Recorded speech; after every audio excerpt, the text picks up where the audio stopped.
Hey there guys, I am the Six Machine and welcome back to another Warhammer video. So, following their big reveal a couple of weeks ago, we now know that the updated Captain in Gravis Armour and his faithful cheerleader, the Primaris Ancient, are both coming in the new Warzone Nachmund book, but GW have quite logically decided that it's probably only fair that they give players access to their new datasheets for free because, let's be honest, they are essentially just minor updates in most cases. So it kind of makes sense that they wouldn't expect you, even GW wouldn't expect you to buy an entire supplement just to get access to them. So we can now see a few of the new additions and changes to the datasheets for these guys, and starting off with the less exciting one, the Primaris Ancient has largely stayed the same with an identical stat line, points cost, and set of abilities as before. The only real new addition to him is that he now has an additional option of being able to exchange his bolt rifle with a power sword for 5 points.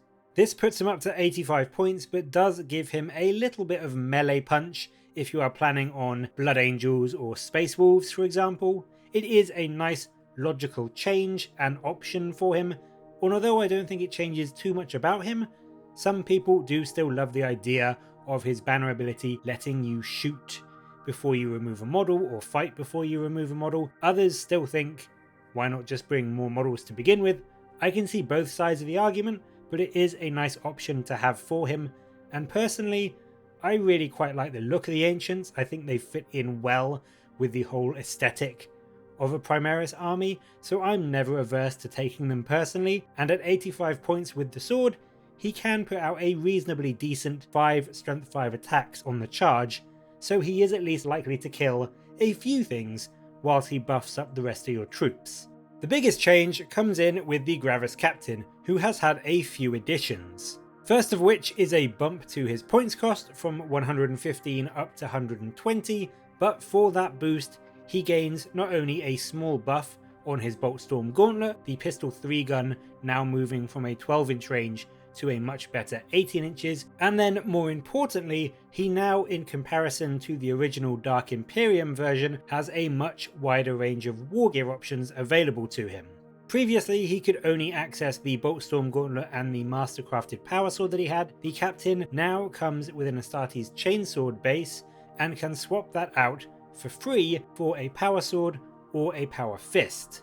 And to go along with these new options, the Captain has a rather funky new little rule called the Gravis Fighting Style, which, as you can see on your screen now, changes up your attacks slightly depending on your loadout. With a Power Sword, he gains +2 attacks on top of his 5, he gets an extra +1 attack with the Power Fist, and a whopping 3 extra attacks with the Chainsword. And notably, you can't use this ability with relics, so no Teeth of Terror silliness unfortunately, but still that does mean that for anti-horde clearing you could be getting 9 chainsword attacks from this guy on the charge, hitting on 2s, which means you are easily going to be able to tear through a load of gaunts or guardsmen if they try to get in your way. And then conversely, against heavy vehicles, that can be potentially 7 strength 8 -3 AP 2 damage attacks from the Power Fist variant. It is a cool, unique little ability that brings some variety to the Gravis Captain,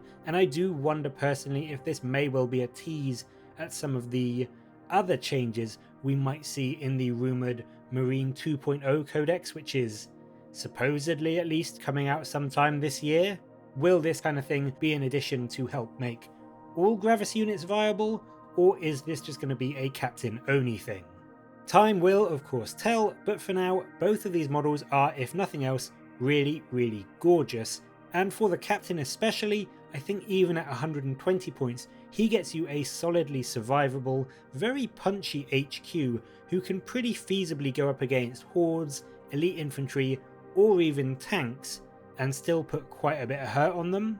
But what do you think of the rules for these two updated units? And will you be picking either of them up to add to your Marine army?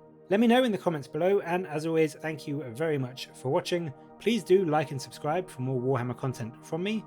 But until next time, I'll catch you later guys.